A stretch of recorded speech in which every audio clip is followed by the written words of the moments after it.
বর্তমানে সারা দেশ জুড়ে 18তম লোকসভা ইলেকশন চলছে।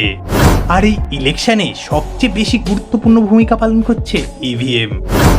কাগজের ব্যালট ব্যবহার করে ভোট দেওয়ার ঐতিহ্যগত পদ্ধতিকে প্রতিস্থাপন করে আধুনিক নির্বাচনী প্রক্রিয়ার একটি অবিচ্ছেদ্য অংশ হয়ে উঠেছে ইভিএম। ইভিএম এর ফুল ফর্ম হলো ইলেকট্রনিক ভোটিং মেশিন।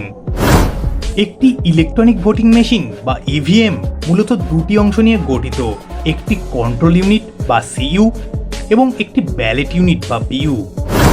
বর্তমান দিনে ভিভিপ্যাট নামে একটি নিশ্চিতকরণ মনিটর বা যন্ত্র যুক্ত করা হয়েছে। এর ফলে ইভিএম এখন তিনটে অংশে বিভক্ত বলা যেতে পারে। তবে এর মধ্যে সবথেকে গুরুত্বপূর্ণ বা প্রধান অংশ হলো সিইউ বা কন্ট্রোল ইউনিট। কন্ট্রোল ইউনিট হলো ইভিএম এর মূল উপাদান এবং এটি কেন্দ্রীয় প্রক্রিয়াকরণ হাব হিসাবে কাজ করে। এটি ব্যালেট ইউনিটের ক্রিয়াকলাপ নিয়ন্ত্রণ করে এবং ডেটা পরিচালনা করে। এটি নির্বাচন কর্মকর্তাদের কাছে রাখা হয় এবং শুধু তাদের দ্বারাই পরিচালিত হয়।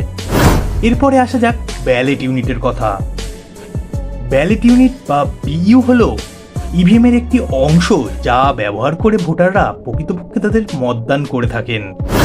এটি একটি তারের মাধ্যমে কন্ট্রোল ইউনিট এর সাথে যুক্ত থাকে। এটি প্রার্থীদের তালিকা এবং তাদের নির্বাচনী প্রতীকের প্রদর্শন করে। প্রতিটি প্রার্থীর নামের পাশে একটি বোতাম রয়েছে। এবার আসা যাক ইলেকট্রনিক ভোটিং মেশিনের কার্যকারিতায়। কোনো মতদাতা ভোট কেন্দ্রে গেলে প্রথমেই তাকে নির্বাচন আধিকারিক দ্বারা চিহ্নিত এবং প্রমাণীকরণ করা হয়। এরপরে সেই আধিকারিকের দ্বারা কন্ট্রোল ইউনিটকে সক্রিয় করা হয় এবং ভোটাররা তাদের পছন্দের প্রার্থীর পাশে বোতাম টিপে ব্যালেট ইউনিটে তাদের নির্বাচন করেন। ভোটাররা বিইউতে তাদের মতদান করার পরে সেটি কন্ট্রোল ইউনিটে তার মেমোরিতে ডেটা সংরক্ষণ হয়ে থাকে এবং ভোটাররা ভিভিপ্যাট স্লিপ চেক করে যাচাইও করতে পারেন যে তাদের ভোট সঠিকভাবে পড়েছে কিনা। এরপরের কাজটি হলো গণনা। ভোটদান প্রক্রিয়ার শেষে কন্ট্রোল ইউনিট তার মেমোরিতে সংরক্ষিত সমস্ত ভোটকে গণনা করে। চূড়ান্ত ফলাফল নির্বাচনে কর্মকর্তাদের দ্বারা প্রদর্শিত এবং রিপোর্ট করা হয়। পুরাতন কাগজের ব্যালট পদ্ধতির তুলনায় ইলেকট্রনিক ভোটিং মেশিনের বেশ কিছু সুবিধা রয়েছে। তার মধ্যে প্রথমটি হলো অবশ্যই গণনা করতে এটি অনেক কম সময় এবং কম লোকের প্রয়োজন হয়ে থাকে। এছাড়া এটিতে কোনো রকমভাবেই কোনো কারচুপি বা গোলযোগের কোনো সম্ভাবনাই থাকে না।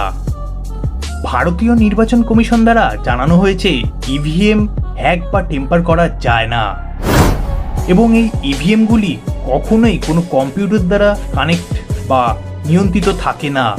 এটি একটি স্বয়ংসম্পূর্ণ মেশিন যেটি কোনো রকম ইন্টারনেট, ওয়াইফাই বা কোনো রকম নেটওয়ার্কের সঙ্গে যুক্ত নয়। এর ফলে এটি দূরবর্তী ডিভাইস দ্বারা কখনোই হ্যাক করা সম্ভব নয়। এবার আসা যাক ভারতে ইভিএমকে বানায়। ইভিএম তৈরির জন্য ভারতীয় নির্বাচন কমিশনের সঙ্গে দুটি পাবলিক সেক্টর সহযোগিতা করে থাকে। একটি হলো ভারতীয় ইলেকট্রনিক্স লিমিটেড বা বিইএল এবং অন্যটি হলো Electronics Corporation of India Limited ECIL. এখন জানা যাক ভারতে সবার আগে কোন রাজ্যে ইভিএম ব্যবহার করা হয়েছিল এবং সেটি কত সালে।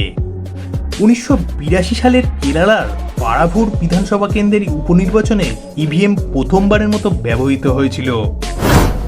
তবে শুধু ভারত নয়, সারা বিশ্বে গণতন্ত্র প্রধান দেশগুলি এখন ব্যালট পেপারের বদলে ইভিএম ব্যবহার করে থাকে। ভিডিওটা ইনফরমেটিভ লাগলে অবশ্যই একটা লাইক এবং শেয়ার করতে ভুলো না কিন্তু।